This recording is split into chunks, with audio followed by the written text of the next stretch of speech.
Shalom, shalom à toi, mon frère, ma sœur. Que la grâce de Dieu en ce matin repose sur ta vie abondamment.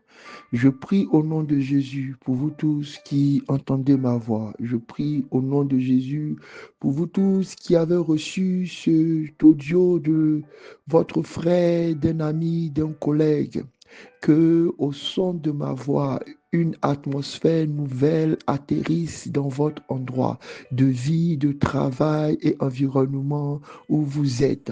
Qu'il y ait un dépôt de grâce, un dépôt de faveur, un dépôt de bénédiction et que l'abondance soit votre partage au nom de Jésus. Bienvenue dans le pain quotidien, notre dévotionnel journalier que le Seigneur donne pour nous parler cœur à cœur. Nous sommes depuis le mois de mars en train de parcourir notre thème qui est Servir Dieu avec joie. Et comme chaque semaine, nous avons un thème qui nous couvre pour que nous puissions traverser chaque jour de cette semaine avec des paroles fortes de bénédiction. Et le thème de notre semaine, c'est entretenir la joie dans le service. Bien-aimés, le lundi, nous avons dit que si nous devons entretenir notre joie dans le service, il faudrait que nous soyons des hommes de prière, car la prière est une force, est une énergie qui nous renouvelle, est un feu puissant qui nous donne toujours l'ardeur d'aller dans le service de l'Éternel, malgré les circonstances et les difficultés qui peuvent arriver.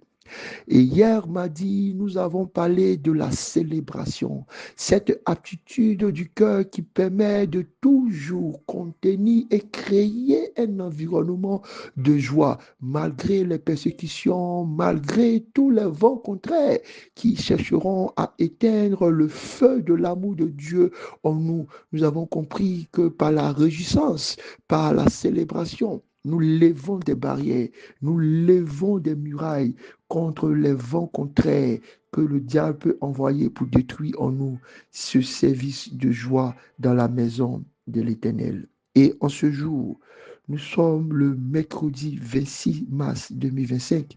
Notre thème, c'est l'exhortation.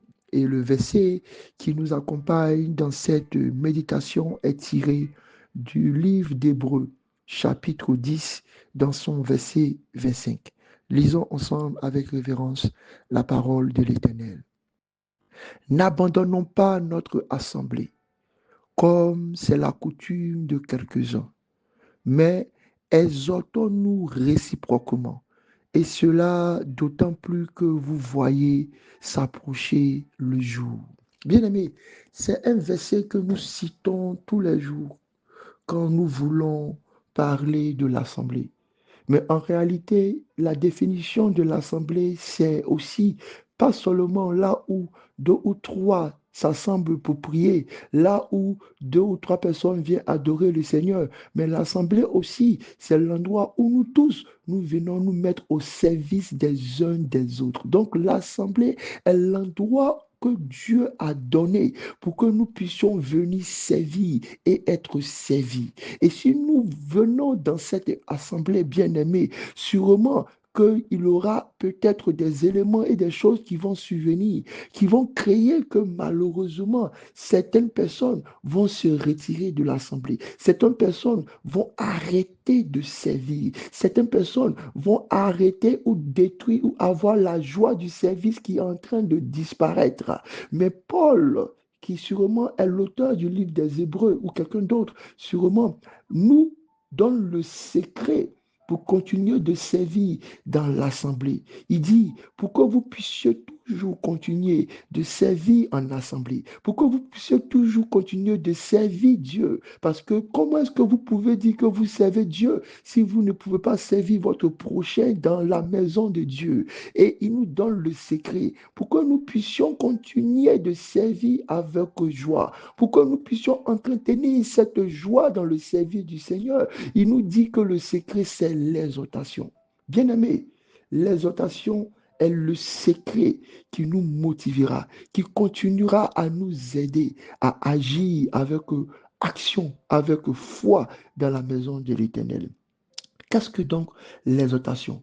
L'exhortation, ce n'est rien d'autre que les paroles inspirées que nous donnons les uns les autres. Ce sont des paroles d'encouragement. Ce sont des paroles qui viennent comme des bois, comme des feux pour augmenter notre zèle. Ce sont des prédications dans un langage tellement familier qu'il va susciter en celui qui l'entend, qu'il va provoquer en celui qui l'entend un réveil nouveau qui va être une parole énergétique, qui va pousser celui qui l'entend à l'action pour laquelle cette parole est sortie. Oh, je prie au nom de Jésus qu'on devienne tous des bons exhortants pour regarder notre frère qui a commencé à s'éloigner du service, à l'encourager, à le motiver, à donner des paroles. Vous savez, il y a des gens malheureusement dans l'église qui ne sont que des personnes qui activent encore la colère et tout ce qui est négatif. Je vais venir te parler. Ah non, je servais là-bas.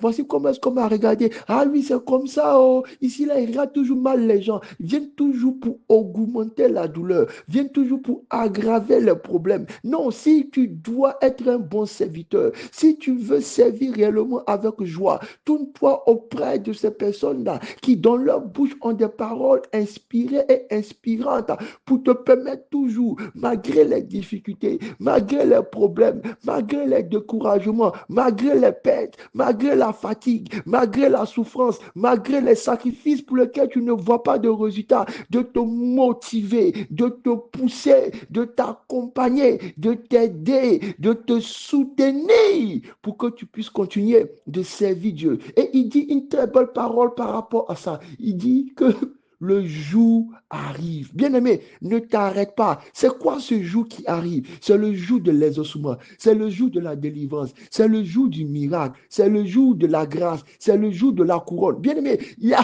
tellement de grandes choses qui sont en train d'arriver qu'il ne faut pas laisser la parole du diable venir dans ton esprit. Que rien, qu'aucune parole démoniaque, aucune parole satanique, aucune parole humaine, aucune parole de découragement vienne s'aimer dans ton cœur. Le découragement, le doute est arrêté dans ce que tu es en train de faire. Le service que tu es en train d'avoir dans la maison de Dieu, le caractère de serviteur que tu es en train de développer dans la maison de Dieu et pour Dieu, est ce qu'il te faut. Par le service, tu prends la porte de l'onction. Par le service, tu rentres par l'ascenseur de l'élévation. Bien-aimé, que rien ne te décourage. Je prie pour une saison où tes oreilles ne s'ouvrent seulement que pour des personnes qui ont des paroles d'exhortation, des paroles qui vont te motiver, des paroles qui, au contraire, vont t'apporter et t'ouvrir les yeux sur les révélations et sur une inspiration divine pour te pousser encore à aller plus loin. Je prie au nom de Jésus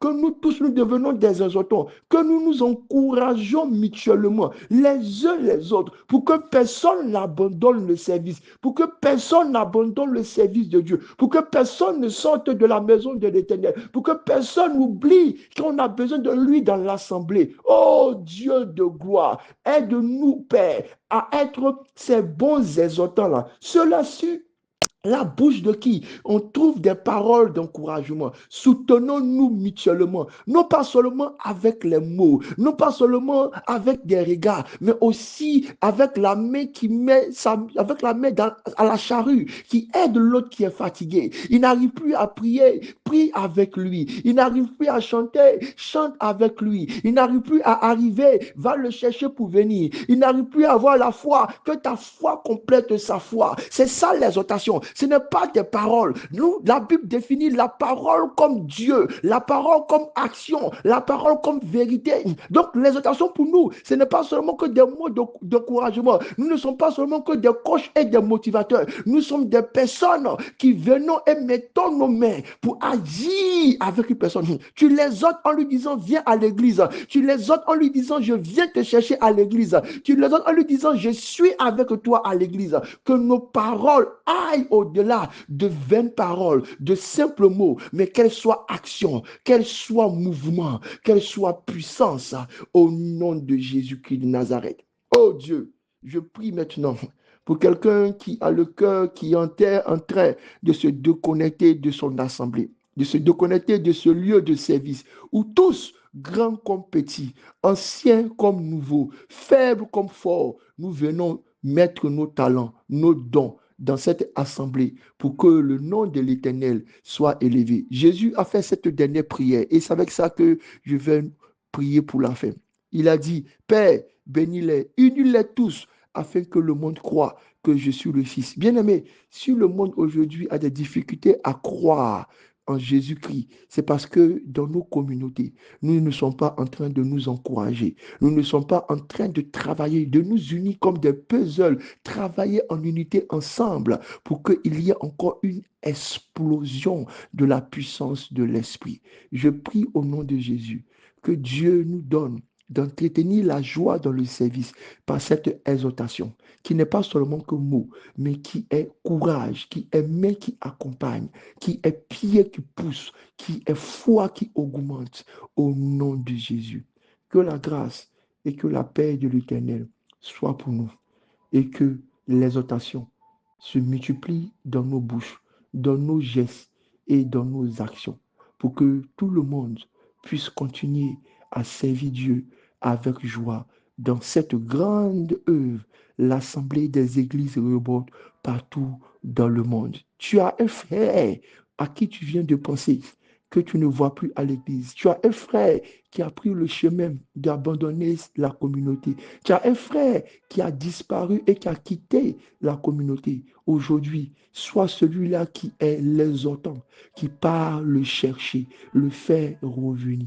Va le chercher, le faire revenir dans la maison de l'Éternel. Et que Dieu vous bénisse. Je prie au nom de Jésus maintenant pour quelqu'un aussi qui s'est dit que non, ça ne va pas changer. Écoute la voix de l'Esprit. Même si la chose ne change pas, toi, tu changeras. Parce que aussi ce que Dieu veut faire avec toi, c'est que tu deviennes quelqu'un de plus grand, quelqu'un de plus fort, quelqu'un qui supporte encore plus, quelqu'un qui agit encore plus loin, quelqu'un encore qui va encore plus loin dans les sentiers du service, quelqu'un qui encore accompagne et fait grandir les autres. Si l'extérieur ne change pas, toi tu changeras, ton intérieur changera et le ciel et la couronne que Dieu a prévue pour toi sera encore plus excellente, d'une clarté extraordinaire. Le Seigneur te garantit un trône. Reste à ta place. Continue, grandis. Bénédiction.